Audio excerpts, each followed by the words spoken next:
محمد نبینا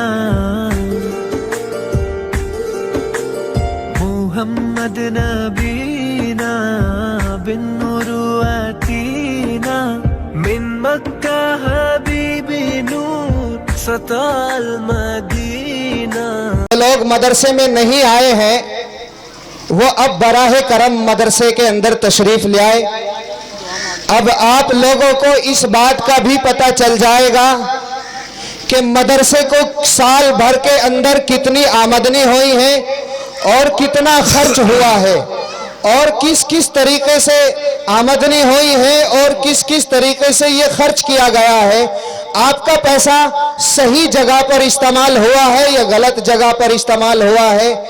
حساب سننے کے لیے تو لوگ دور دور سے آ جاتے ہیں, دوسرے محلے سے بھی آ جاتے ہیں. یہ تو پھر بھی ہمارے محلے کا مدرسہ ہے. جو لوگ میری آواز کو سن رہے ہوں وہ جلدی جلدی آ جائے مدرسے کے اندر. انشاءاللہ قاری سلیم صاحب حساب دینے کے لیے تیار ہیں, آپ کی خدمت میں حاضر ہے اور دستار بندی کا بھی عمل ہوگا اور مولانا مفتی عبدالہادی صاحب کا بیان بھی ہوگا. جی حضرت.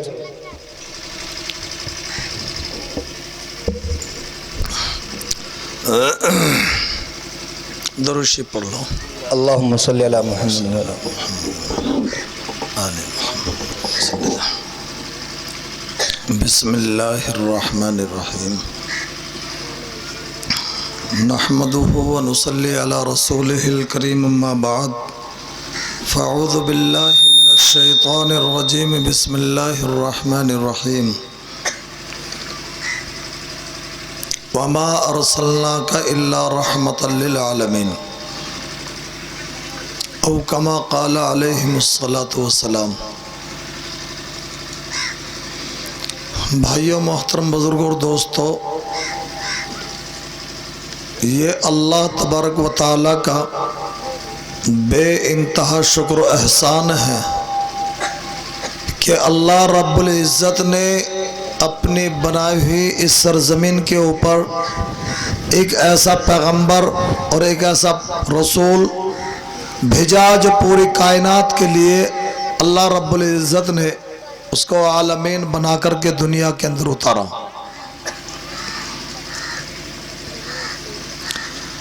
کیونکہ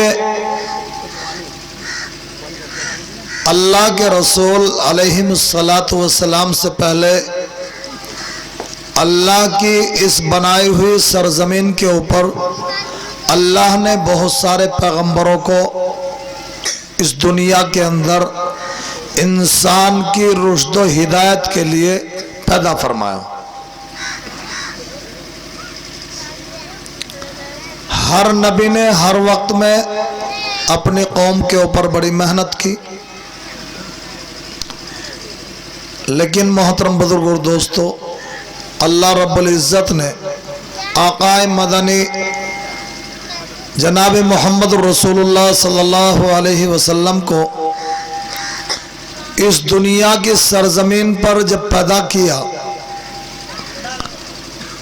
اور یہ قرآن کریم جو اللہ رب العزت نے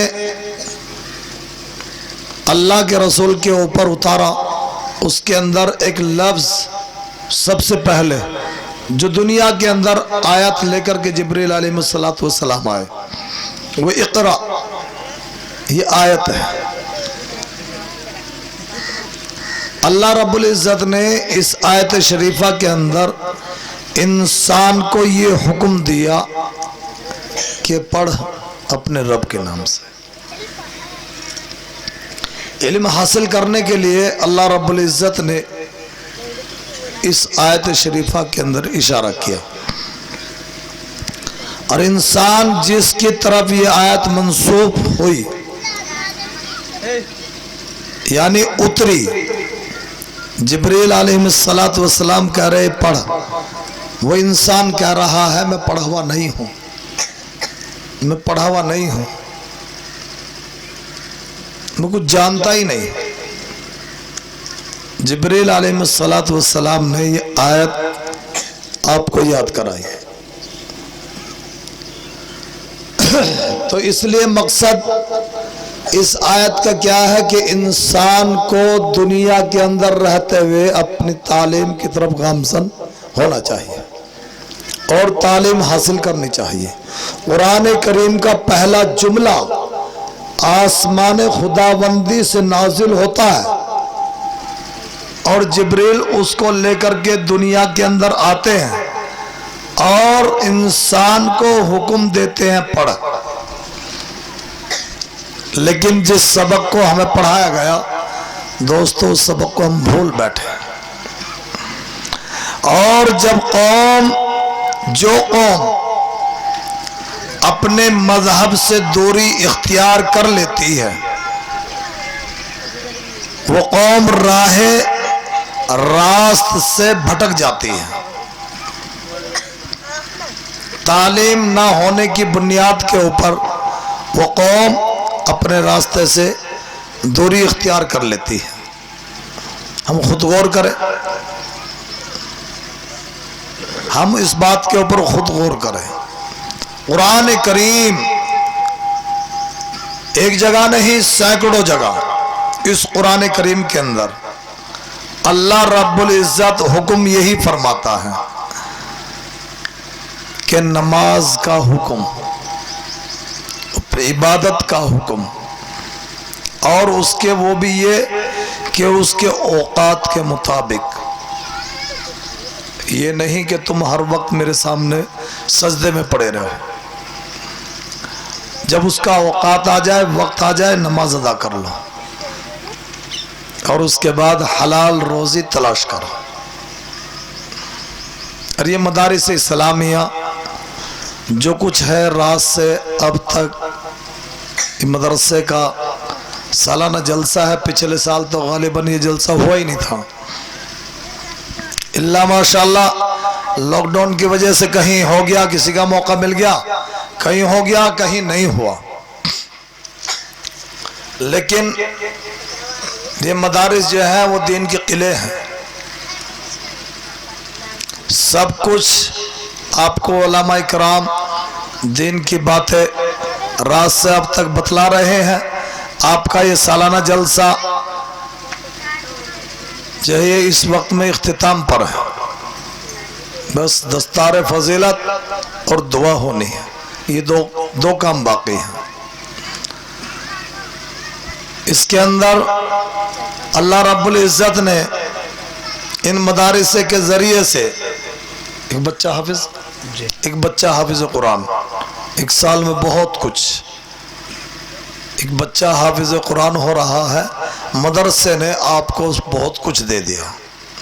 وہ حافظ قرآن جس کے ماں اور باپ کے سر کے اوپر 14ویں رات کا چاند ہوگا، اور وہ حافظ قرآن جس کو حکم ہوگا کہ پڑھتا جا اور چڑھتا جا، جہاں تیرے قرآن کریم کا آخری آیت ہوگی وہی تیرا جنت کے اندر آخری ٹھکانہ ہوگا۔ بے شک یہ قرآن کریم وہ مقدس کتاب ہے۔ دوستو دنیا کے اندر بہت ساری اللہ رب العزت نے 4 کتابیں آسمانی اتاری، ان میں 4 کتابیں ہیں، کچھ صحیفے ہیں، جیسے حضرت شیس علیہ السلام کے اوپر بہت سارے صحیفے اتارے ہیں۔ لیکن ابھی مفتی صاحب بیان کر رہے تھے اسلام کی تواریخ کے متعلق بیان کر رہے تھے، اور کرنے کے باوجود اس طریقے سے سمجھا رہے تھے آپ کو کہ تواریخ مذہب اسلام کی کیا ہے، اور اس مذہب اسلام کے اندر اللہ رب العزت نے کسی کے اوپر جبر نہیں کیا۔ لا اکراہ فی الدین، دین کے اندر کوئی زبردستی نہیں ہے، وہ جس کی مرضی چاہے ادھر آ جائے، جس کی مرضی چاہے چلا جائے، کوئی زبردستی نہیں، وہ چاہے جون سا دھرم اختیار کر لے۔ لیکن محترم بزرگ اور دوستو، یہ دین جو اب تک ملک ہندوستان کے اندر مکہ المکرمہ سے لے کر اور مدینہ المنورہ سے لے کر ملک ہندوستان کی سرزمین کے اوپر یہ علم اگر آیا ہے تو وہ تہذیب اخلاق کی بنیاد کے اوپر یہ آیا۔ آج پوری دنیا کے اندر ڈنکا بج رہا ہے، پوری دنیا کے لوگ للکار رہے ہیں، مذہب اسلام ایسا مذہب ہے نہیں